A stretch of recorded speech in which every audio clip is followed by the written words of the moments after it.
Hello everyone. Today I am going to share with all of you the teaching guide on talents development plan in ICT industry Malaysia.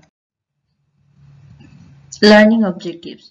By the end of the case discussion, learners should be able to engage employees in training programs for current and future success, to nurture employees' skills and competencies, to focus on having a high performance organization, to develop a comprehensive talent development program. Target audience.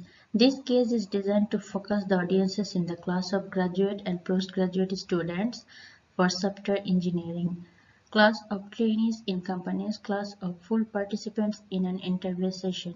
It can also be utilized in a training environment for middle and top level management. The figure shows the talent development and management planning process. The first one is identify organizational goals and priorities, identify organizational drivers and challenges, identify gaps, define HR priorities and goals, inventory talent management processes or functions and address the gaps. And last one is measure the results and communicate success or contributions. Effective talent development. Establish talent development plan. Make the most of what you have. Target a small number of KPIs in the business. Identify critical roles and critical talent. Develop talent pathways and succession plans. Focus time and energy on critical roles and people. Problem-solving process. The first step defining the problem is to specify underlying causes and state the problem specifically. The student should identify what standard or expectation is violated. It is best to avoid trying to solve the problem without data. The second step is generating new ideas. After successfully identifying the issue at hand, students can try to think of as many alternatives as they can do to solve the issue. Next, all the alternatives will be compiled and discussed thoroughly. A target standard will be set to evaluate all the alternatives relatively. This process should be done without bias related to established goals. The last step is to implement and follow up on the solution. After implementing the chosen alternative, feedback should be gathered from all affected parties. Action plan. The first plan that can be used in talent development is talent review.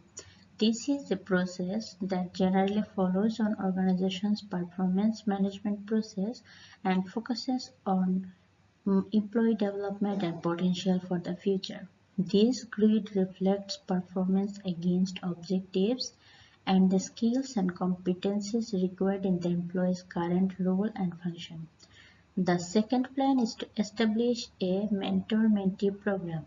The role of a mentor is to guide, support, and facilitate the employee's development.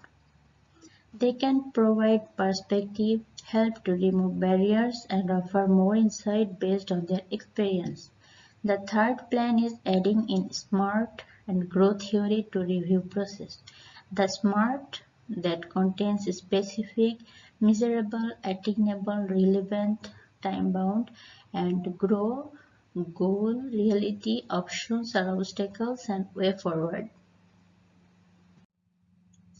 And in the conclusion, the development plan will reveal what the team and individual need to do to achieve departmental and individual goals. The director needs to communicate company goals to make sure that everyone is on the same page. The employees are encouraged to consider realistic goals as well as challenging goals. Their goals should be in need with the needs of the organization and can assist in the personal growth of the employee. Thanks to all.